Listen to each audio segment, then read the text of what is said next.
শিক্ষার্থী বন্ধুরা, ক্লাস 3 ইংরেজি ইউনিট 1-এর কয়েকটি গুরুত্বপূর্ণ শব্দ জেনে নাও। গ্রিটিংস মানে হলো শুভেচ্ছা, অভিবাদন। ফেয়ারওয়েলস মানে বিদায়। ইন্ট্রোডাকশনস মানে পরিচিতি। গুড মর্নিং মানে শুভ সকাল।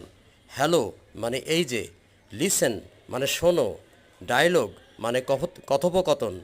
নেমস মানে হলো নেম ইজ। আই এম মানে আই অ্যাম। হটস মানে হট ইজ। ফেভারিট মানে পছন্দের, প্রিয়।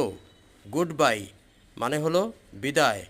ইন্ট্রোডিউসিং মানে হলো পরিচিতি করানো, পরিচয় দেওয়া ইত্যাদি।